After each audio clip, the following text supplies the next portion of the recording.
Hello everyone, Minute Plus Meditation here, Thursday, July the 20th. It is the feast of Saint Apollinaris. From the first reading of the book of Exodus, this is the great name of God and the sending of Moses. But Moses said to God, "If I come to the Israelites and say to them, the God of your ancestors has sent me to you, and they ask me, what is his name? What shall I say to them?" God said to Moses, "I am who I am." Very mysterious. Basically, to be me is to exist. With God, essence and existence are one. With you and me, it is not. Our essence is not to exist. So with God, they are one. So God is existence. His essence is to exist. He is the unnameable one. He is I am who am. So that is why to this day, if you read a real solid Jewish scripture, they always have capital G _ D. They will not say the name of God. They will replace God with Adonai or El Shaddai or something like that. The holy name of God. I am who am. So what happens?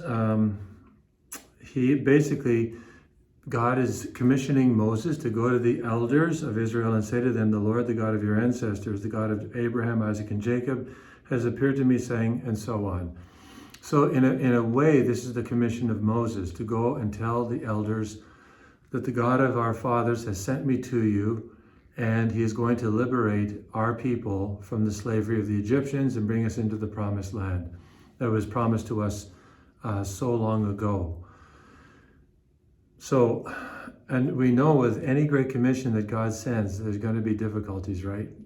Moses is going to meet resistance.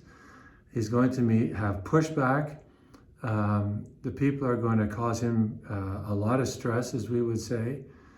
But this is the call of God, right? This is the call of God. Same thing with the apostles. Go and teach all nations, baptizing them, and so on. So they will meet pushback, and every one of them will be martyred for the faith, except John. Apparently he was dropped in boiling oil and survived. I don't know what his life was like after that, but it would not have been pleasant. Unless God, I don't know what the result of that is, that God miraculously preserved him from that, because the third degree burns would have been beyond belief. Anyways, when God calls and God sends, you're probably in for trouble, but God basically says, "I will be with you," right? He promises, "I will be with you." And that's more or less what he says, I can't find it in this particular reading, but he basically says, "I will be with you. So go. This is your privilege. I'm honoring you. This is your responsibility. And this is your cross," all wrapped up in one. It doesn't say the word cross, but we know full well that Moses is going to have a difficult time. So leadership is not easy. It entails a grave responsibility. So if you want to be a leader, you better be prepared to suffer. Otherwise, get out or stay out. It requires tough decisions for the good of the people you're called to serve. Okay, to the Gospel of Matthew 11, Jesus said, "Come to me, all you who are weary and are carrying heavy burdens, and I will give you rest. For my yoke is easy and my burden is light." So, the yoke of Jesus is a burden. And, the yoke, he says, "My yoke is easy and my burden light," but he says burden, right? So it's a burden and yoke. There is a yoke and there is a burden. What makes it easy and light?